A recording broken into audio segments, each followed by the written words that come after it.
오늘 증거할 하나님의 말씀의 제목은 하나님의 대속의 은혜, 이런 제목으로 이사야 43장 1절로 28절 말씀을 중심으로 말씀을 증거하고자 합니다.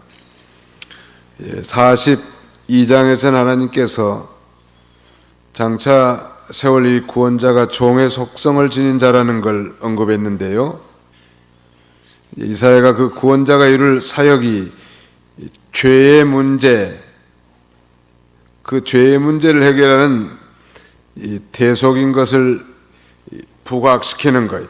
그래서 오늘 본문에 보면 대신하여, 대신하게, 대신하여 이런 표현들이 자주 등장하는데, 대속의 진리요, 예수 그리스도께서 우리의 죄를 대신 짊어지시고 우리로 하여금 구원해 주실 것을 가리키는 것입니다. 이 구원이라고 하는 것은 죄 사함을 가리키는 거예요. 이사야 선지자를 통해서 하나님께서는 이 바벨로니아에 포로 잡혀가 있는 유다 백성들의 역사적 해방을 통해서 장차 먼 훗날 예수 그리스도가 이 땅에 오셔서 이 죄와 사망 가운데 종살이하는 자기 백성들, 택한 백성들을 건져낼 것을 이중적 예언을 하고 있는 거예요. 이미 말씀드린 것처럼 이 유다 백성들이 우상을 숭배하고 안식일을 범하고 하나님보다 세상을 더 쫓아가다 하나님 앞에 징계를 받아서 바벨론에 포로 잡혀갔다고 하지 않았습니까? 오늘날도 이런 죄를 지으면 영적인 포로 상태에 잡혀가게 된다는 것. 그래 회개하면 하나님이 다시 자유를 주시고 회복시켜 줄 것을 우리에게 가르쳐 주는 것입니다. 하나님의 이 대속의 은혜, 1절부터 13절까지는 이스라엘의 유일한 구원자가 누구인가에 대해서, 즉 이스라엘의 유일한 구원자에 대해서 말씀해 주시고, 또 14절로 21절까지는 바벨론 멸망과 이스라엘의 구원에 대해서, 그다음에 마지막 세 번째는 불신앙에 대한 하나님의 진노에 대해서, 과거에 이스라엘 백성들이 이 범죄한 것에 대해서 하나님이 어떻게 진노하셨는가, 그러나 그 모든 죄를 다 용서해 주시고 사죄해 주실 것을 우리에게 가르쳐 주는 것입니다. 여기 이제 이스라엘의 유일한 구원자 1절 한번 읽어보시기 바랍니다. 야곱아, 이제 너를 창조하신 여호와께서 말씀하신다. 이스라엘아, 너를 지으신 분께서 말씀하신다. 너는 두려워하지 마라. 내가 너를 구속하였고 내 이름을 불렀으니 너는 내 것이다. 예, 너는 내 것이다. 여기 야곱은 이스라엘 백성들을 가리키는 동시에 오늘날 모든 이 택한 백성들을 가리키는데, 너를 창조하신 여호와께서, 즉 하나님은 사람을 창조하셨고 믿는 사람들의 영을 거듭나게 하셨다는 말, 중생시켜 주신 것입니다. 너는 내 것이다. 우리의 소유가 하나님 거라는 거예요. 이건 우리 몸이 우리 것이 아니고 하나님의 소유인 것을 분명하게 밝히고 있습니다. 오늘날 성도는 예수님의 피로 값주고 사신 하나님의 소유란 말, 고린도전서 6장 19절로 20절을 읽으시기 바랍니다. 고린도전서 6장 19절로 20절. 너희의 몸은 너희가 하나님께로부터 받아 너희 안에 모시고 있는 성령의 전이라는 것을 알지 못하느냐. 너희는 너희 자신의 것이 아니다. 하나님께서 값을 치르고 너희를 사셨으니 너희의 몸으로 하나님께 영광을 돌려라. 예, 하나님께서 값을 치르고 너희를 사셨으니 너희 몸으로 하나님께 영광을 돌려라. 하나님께 영광 돌리는 삶을 살면 하나님이 모든 것을 다 책임져 줄 건데, 영광의 그릇으로 하나님이 세워놨음에도 불구하고 그 영광의 도구를 가지고 하나님의 영광을 가려는 죄를 범하고 하나님을 거스리는 삶을 살기 때문에 재앙을 당하는 거예요. 신약 시대에도 그 원리는 동일하게 적용된다고 할 수 있을 것입니다. 이병기 목사님은 이사야 43장의 장명을 속량이라고 한 단어를 썼는데, 이 속량이라고 하는 건 몸값을 받고 그 노비의 신분에서 해방시켜서 양민이 되게 하는 걸 가리킵니다. 다른 말로는 속죄함과 같은 말인데, 우리의 몸값은 예수님의 피값이에요. 우리를 구원해 주시기 위해서 예수님이 피값으로 우리를 사셨단 말이에요. 샀으니까 산 사람이 주인 아닙니까? 그래서 이제 죄인이고 종이었던 우리를 이제 하나님의 자녀로 삼아놨단 말. 그래서 우리를 사신 하나님의 영광을 위해서 사는 것이 우리의 삶의 자세. 그렇다면 하나님의 속량함으로 우리가 하나님의 자녀가 됐다면 하나님의 소유인데, 하나님의 소유라면 하나님이 책임져 주지 않겠단 말이에요. 너는 내 것이라 했는데, 자기 것에 대해서 우리 하나님은 곧에 쭉 나오지만 항상 함께 해주시고 존귀케 해주시고, 세 번째는 사랑해 주시는 거예요. 세 가지를 지금 계속 얘기하고 있습니다. 43장 2절 우리 같이 한번 읽어봅시다. 시작. 내가 물 가운데로 지날 때에 내가 함께 할 것이라. 강을 건널 때에 물이 너를 침몰치 못할 것이며, 내가 불 가운데로 행할 때에 타지도 아니할 것이요 불꽃이 너를 사르지도 못하리니. 여기 물이나 불은 물이나 불과 같은 그런 맹렬한 환난과 시험, 역경, 그런 질병, 그런 걸 가리킵니다. 물이나 불과 같은 맹렬한 시험과 환난을 가리킨다는, 그런 가운데서도 하나님이 함께 해주신다는, 또 실제로 역사적으로도 물 가운데서 저들을 건져주신 일들이 많아요. 특별히 출애굽한 이스라엘 백성들이 홍해바다를 마른 땅으로 건너게 하신 것은 물 가운데서도 하나님이 침몰치 못하게 한 대표적인 예예요.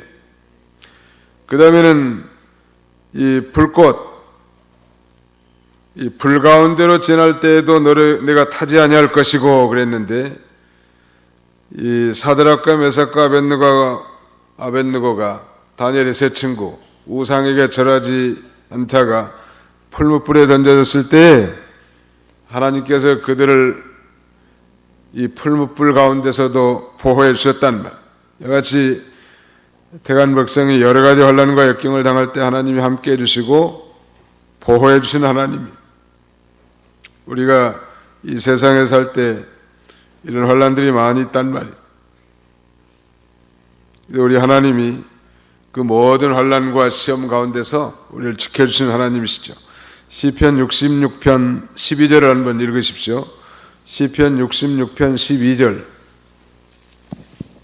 주께서 사람이 우리 머리를 짓밟게 하셨고 우리가 불과 물 가운데로 지나게 하셨습니다.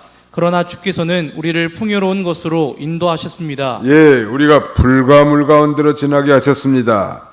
그러나 주께서는 우리를 풍요로운 곳으로 인도하셨습니다. 앞으로도 우리 남은 생에 이런 불과 물과 같은 맹렬한 시험과 환난이 우리 앞에 있을 수 있지만, 그 가운데서도 하나님이 함께 해주시고 풍요로운 곳으로 반드시 우리를 인도하실 줄로 믿으시기 바랍니다. 43장 3절 보면, 43장 3절, 이는 내가 여호와 내 하나님이며 이스라엘의 거룩한 자이며 내 구원자이기 때문이다. 내가 이집트를 너의 속량물로 에티오피아와 스바를 너를 대신하여 주었다. 이 대신, 속량 같은 말이에요. 속량. 이 값을 지불하고 종의 신분에서 해방시켜서 양민이 되게 한 거예요. 우리가 다 죄의 종이고 마귀의 종살이했던 자들인데, 이게 이 신분이 종에서 아들로 바꿔져 버린 거죠. 말하자면 예수님이 이 예수님의 피값으로 흑암의 나라에서 광명의 나라로 옮겼단 말. 종의 신분에서 아들의 신분으로 옮기는 거예요.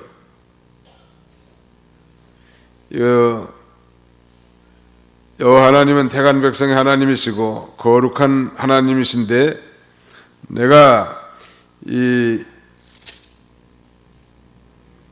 이집트를 너의 성량물로 에티오피아 스바를 너를 대신하여 주었다 그랬는데, 역사적으로 이스라엘 애굽에서 출애굽시킬 때 애굽 사람들 홍해에서 많이 수장됐단 말, 많이 이상되고 이스라엘 백성들은 이 구원시켜 주지 않았습니까? 오늘날 하나님께서는 자기 백성을 위해서 다른 사람들을 희생시켜서라도 성도를 구원해 주신 일들이 많아요. 가령 우리나라도 6.25 사변 때 많은 사람들이, 우방에 16개 나라 많은 군인들이 많이 죽었단다. 미국의 군인들도 한 5만 명이 젊은이들이 죽은 거예요. 6.25 전쟁 때. 이 태평양 건리 알지도 못한 이 코리아라는 나라로 와가지고, 워싱턴에 가보면 6.25 전쟁 거기 기념 그런 뜰을 만들어 놓고 군인들을 형상화 많이 시켜놨습니다. 6.25 전쟁 기념관. 6.25 때 그 사람들이 대신 죽고 우리 한국 사람들을 살려놨단 말. 하나님이 그렇게 하는 일들이 많아요. 대속, 속량해가지고 우리를 살려놓은 거예요.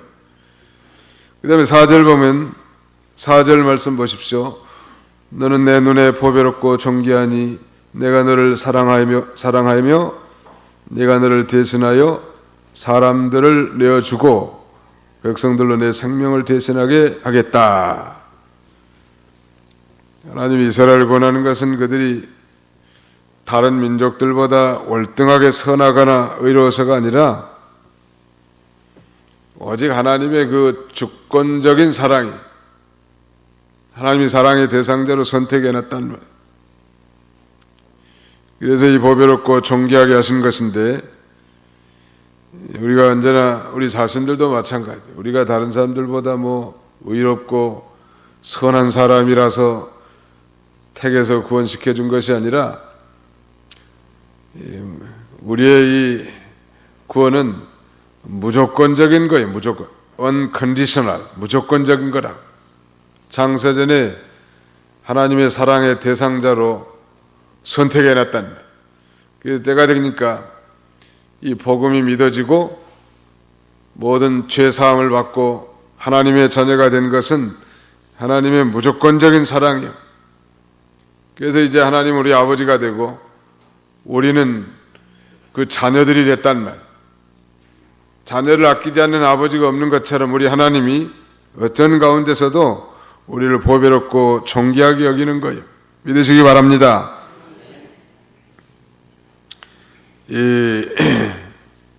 사람들을 줘서 바꿔가지고 생명을 대신해 주신 하나님이란. 사무엘상 23장 26절부터 좀 읽으시기 바랍니다. 사무엘상 23장 26절. 사무엘상 23장 26절로 28절까지. 사울이 산 이쪽으로 가면 다윗과 그의 부하들은 산 저쪽으로 갔다. 다윗이 사울 앞에서 황급히 떠났으니 이는 사울과 그의 부하들이 다윗과 그의 부하들을 포위하여 잡으려 했기 때문이다. 그때 한 전령이 사울에게 와서 말하기를 급히 오십시오. 블레셋 사람들이 이 땅을 침략했습니다 하니 사울이 다윗 쫓기를 멈추고 돌아와 블레셋 사람들과 싸우기 위해 갔으므로 사람들은 그곳을 셀라 하마느곳이라 불렀다. 이 다윗이 이제 사울의 추격을 받아서 꼼짝없이 이렇게 포위됐는데, 이리 가면 저리 가고 산 이쪽으로 가면 다윗과 그의 부하들은 산 저쪽으로 가고 아주 위급한 상황이 닥쳤단 말. 하나님이 다윗을 앞으로 이스라엘 왕으로 세워서 신정 국가를 계승해 나가야 되겠는데 다윗이 죽으면 안 되잖아요. 다윗이 사실은 말하면 연속국으로 말하자면 주인공이, 어둠으로 뭐 연속국에서 주인공이 죽을까봐 손을 굳게 쥐고 아주 벌벌 떤 사람이 있다는데 절대 주인공이 안 죽어. 왜냐하면 주인공이 죽으면 연속국이 끝난다고. 절대 걱정하지 마세요. 우리가 이 세상에서는 주인공이요. 이 세상에 많은 사람들이 있지만 택한 백성들이 주인공이란다. 우리에게 관심이 온통 있는 거예요. 다윗이 꼼짝없이 죽게 됐으니까 하나님이 살려야 되지 않겠어요? 그러니까 갑자기 이 블레셋 사람들이 유다 나라를, 이스라엘을 침범하고 왔단 말이에요. 다윗 잡는 것은 2차적인 문제가 된 거예요. 그래서 사울과 그 추병들이 다윗을 잡는 걸 포기하고 적군을 막으러 내려가게 한 거예요. 하나님이 하신 일은 참 신기한 일이에요. 믿음으로만 살면 죽을 것 같아도 살고 안 될 것 같아도 되고 그 다음에는 망할 것 같아도 흥하고, 왜냐하면 하나님이 다 해주시니까. 그걸 믿는 게 신앙이에요. 우리도 뭐 지금까지 사는 동안에 죽을 유경 많이 넘겼지만은 하나님이 우리가 알지 못하는 사이에 천사를 보내서라도 우리를 막아주시고 보여준 일들이 많이 있단 말이에요. 5절로 6절 읽으시기 바랍니다. 두려워하지 마라. 이는 내가 너와 함께하기 때문이다. 내가 내 자손을 동쪽에서 데려올 것이며 서쪽에서 너를 모을 것이고 내가 북쪽에게 놓아라 말하며 남쪽에게 붙잡지 마라 말하겠다. 내 아들들을 먼 곳에서 내 딸들을 땅끝에서 데려오고. 유다 백성들이 이제 죗값으로 바벨론에 사로잡혀갈 것이지만은 그 흩어져 있는 그들이 사방에서 다 모아서 나중에 오게 될 거니까 두려워하지 말라는 거예요. 이와 같이 예수님이 오셔서 이제 택한 백성들을 세계 각처 이 동방과 서방, 북방과 남방에서 불러내서 구원해 줄 걸 가리킵니다. 그래서 이 복음은 땅끝까지 전파되게 하시는 하나님, 참 놀라운 일이죠. 이사야 선지자는 우리 주님 오시기 약 700년 전에 예언한 선지자인데 당시의 백성들, 유다 백성들이 범죄함으로 바벨론의 포로 잡혀갈 것과 또 동시에 먼 훗날 하나님이 고레스를 세워서 바벨로니아를 멸망시키고 페르시아 제국을 세우면서 유다 백성들을 이 포로 귀환해서 본토로 돌아오게 할 것을 예언함과 동시에 먼 훗날 700년 후에 메시아, 즉 예수 그리스도께서 오셔서 죄와 사망 가운데 포로 잡혀 있는 자기 백성들을 동서남북에서 다 불러내서 건져낼 것을 가리키는 것입니다. 7절 우리 같이 한번 읽읍시다. 7절 시작. 무릇 내 이름으로 일컫는 자 곧 내가 내 영광을 위하여 창조한 자를 오게 하라. 그들을 내가 지었고 만들었느니라. 누가 우리를 지었고 만드셨어요? 예, 하나님께서 그랬단 말. 무슨 목적으로 우리를 짓고 만들었어요? 예, 내가 내 영광을 위하여 창조한 자를 오게 하라. 하나님의 백성들은 하나님의 영광을 위해서 창조된 자예요. 하나님께 영광 돌리는 것이 우리의 일이요. 그러니까 이 사실은 제일 큰 일은, 믿는 자들 중에 제일 큰 일은 믿는 것이 일이요. 믿는 것이 일이니라. 하나님의 일이니라. 믿는 게 하나님의 일이라. 제일 큰 거예요. 하나님 앞에 가면 자고로 주 안에서 죽는 자들은 복이 있도다. 성령이 가라사대 그러하다. 이는 저희 수고를 그치고 쉬리니 저희 행한 일이 따름이라 그랬는데 뭐 죽기 전에 예수 믿는 사람이 뭐 행한 게 뭐가 있겠습니까? 제일 큰 건 예수를 구주로 믿고 죽는 일이요. 그게 제일 큰 일이요. 또 믿은 이후에 주님의 영광을 내서 산 거, 다 행한 일이 다 따르는데 우리는 하나님의 영광을 내서 창조된다는 21절도 같이 한번 읽어봅시다. 21절 시작. 이 백성은 내가 나를 위하여 지었으니 그들이 나의 찬송을 부르게 하려 합니다. 하나님 우리를 지으셨는데 하나님께 찬송을 부르게 하려 합니다. 같은 내용이 하나님을 찬송하고 하나님을 기쁘시게 하고 하나님을 영화롭게 하는 것은 우리 인생된 제일된 목적이요. 어떻게 하면 내 가정과 내 자신과 우리의 사업과 직장과 우리의 모든 환경을 통해서 우리 하나님을 기쁘시게 할까? 그걸 늘 연구하는 거예요. 믿음이 없이는 하나님을 기쁘시게 할 수 없고 또 육신에 있는 자는 하나님을 기쁘시게 할 수 없다고 했으니까 모든 걸 믿음으로 하고 또 영이 사는 길, 영적인 일을 하나님이 기뻐하시는 언제나 그것이 우리를 지으신 목적입니다. 여기 8절로 13절까지는 특별히 반복되는 내용이지만 우상의 헛됨과 여호와의 참되심을 지금 증거하고 있습니다. 8절로 9절 읽으십시오. 눈이 있으나 보지 못하고 귀가 있어도 듣지 못하는 백성을 데려오너라. 모든 민족들이 함께 모였고 백성들이 집결하였는데 그들 중 누가 이 일을 말하며 이전 일들을 우리에게 보이겠느냐? 그들이 증인들을 세워서 자기들이 옳다는 것을 증언하고 그들이 듣고 그것이 진실이다 라고 말하게 하여라. 예, 유다 백성들이 눈이 있어도 보지 못하고 귀가 있어도 듣지 못하는 백성이 되었는데 그들을 바벨론에서 이끌어내라는 거예요. 유다 민족이 하나님의 은혜로 바벨론에서 해방돼서 돌아올 걸 가리키는 동시에 먼 훗날에 예수 그리스도의 구원운동을 가리키는 영적 소경들, 영적 맹인들을 다 건져내서 하나님 나라를 보게 하고 신령한 세계에 눈을 뜨게 하고 삶의 목적을 밝히 깨닫게 하는 이 영적 소경과 맹인 상태에서 우리를 해방시켜 주는 거예요. 이들을 이끌어내라는 건 바벨론 폴에서 이끌어내라는 것과 동시에 예수 그리스도께로 이끌어내라는 것. 우리가 할 일도 이 일이에요. 이 멸망으로 치닫는 사람들 아니요. 하나님을 알지 못하는 백성은 다 이 지옥 멸망으로 치닫는 자들이기 때문에 우리가 이들을 이끌어내는 일, 먼저 우리를 구원해 주시고 또 구원을 이루어 나가서 장성한 신자로 만들어 놓은 목적은 이 불구덩이에 빠져 있는 자들을 이끌어내는 게 우리 일이란 말. 그 다음에는 10절 보시기 바랍니다. 나 여호와가 말하노라. 너희는 나의 증인, 나의 종으로 택함을 입었나니 이는 너희로 나를 알고 믿으며 내가 그인 줄 깨닫게 하려 함이라. 나의 전에 지음을 받은 신이 없었느니라. 나의 후에도 없으리라. 나는 여호와라. 나 외에 구원자가 없느니라.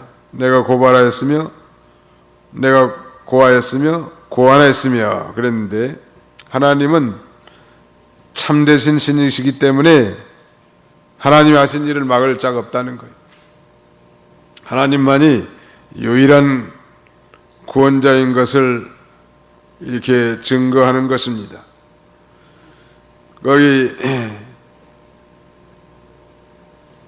12절 너희 중에 다른 신은 없으며 내가 선언하였고 내가 구원하였으며 내가 보여주었으니 너희는 나의 증인들이며 나는 하나님이다. 여호와의 말씀이다. 예, 하나님 외에는 참된 구원자가 없다는 거예요. 그리고 너희가 바로 증인이라는 거예요. 이 하나님 외에 다른 창조자나 구원해 줄 신이 결코 없음을 우리에게 가르쳐 주는 것입니다. 그 다음에 두 번째 대지는 14절로 21절까지 바벨론 멸망과 이스라엘의 구원에 대해서 특별히 이제 구원의 방법에 대해서 말씀하고 있는데요. 14절을 보십시오. 14절 너희의 구속자이시며 이스라엘의 거룩하신 분 여호와께서 이와 같이 말씀하신다. 너희를 위하여 내가 바벨로니아에 그들을 보내어 모든 갈대아 사람들이 도망하여 내려가게 할 것이니 그들이 즐거워하던 배로 내려가게 할 것이다. 나는 여호와 너희의 거룩한 자요 이스라엘의 창조자이며 너희 왕이다. 바벨론의 포로 잡혀가 있는 유다 백성들을 이제 건져내는데 어떻게 건져내는가? 이 메대 파사군, 즉 메대와 바사의 연합군 후에 이 메대라는 세력이 파사에게 잡혀먹어가지고 바사는 페르시아니요. 이 페르시아 제국에 흡수돼 가지고 이 바벨로니아를 침략하는 거예요. 특별히 갈대아 지역, 바벨론 남부 지역을 다 침략을 해서 거기 포로 잡혀간 이 유다 백성들을 건져내는 일을 하는 거예요. 포로 잡혀간 지 70년 만에. 놀라운 일 아니에요? 지난 시간에도 말씀드렸지만 구소련도 70년 만에 이 나라가 다 해방이 돼가지고 거기에 태간 백성들을 하나님이 건져내신 거는 마찬가지.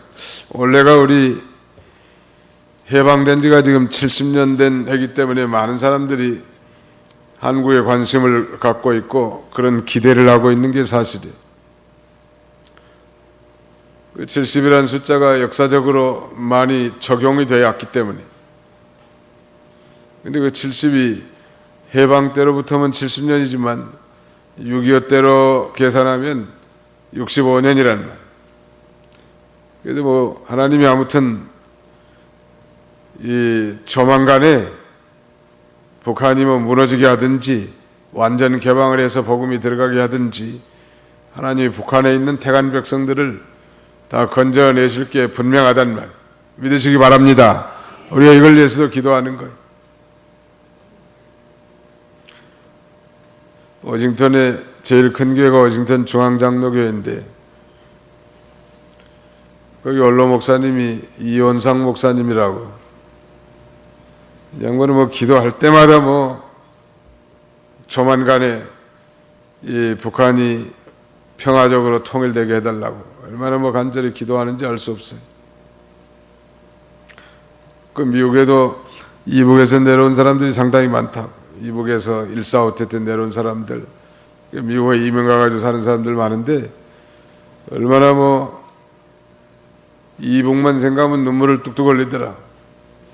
워싱턴 우리 교단 건교회도 이북에서 내려온 분들이 계신데 황해도에서 내려온 사람,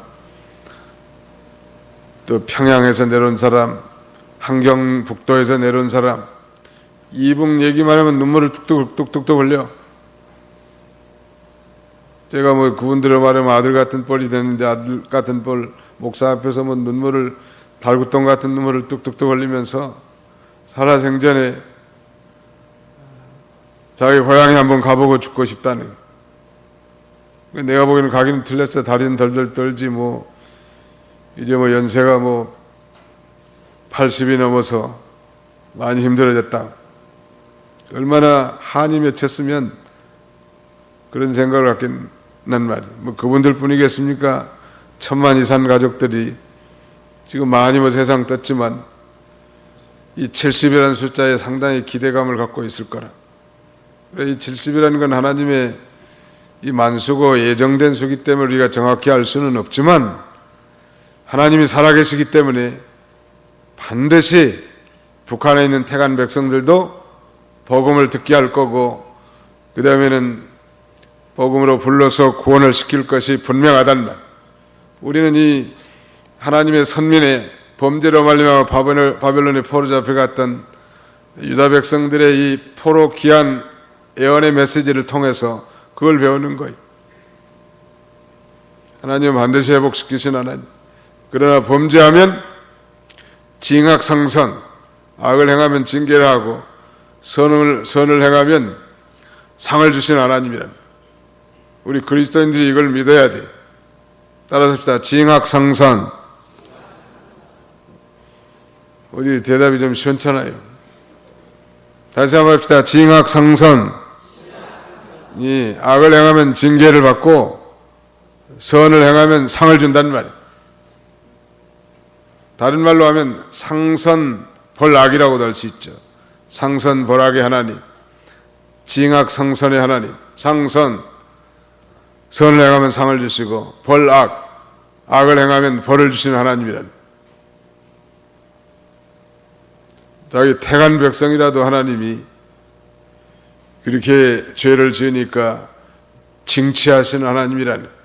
그러나 그대로 내버린 게 아니라 반드시 회복시켜 주시고 또 장래에 소망을 주려고 하시는 하나님의 이 소망 있는 미래가 있는 것입니다.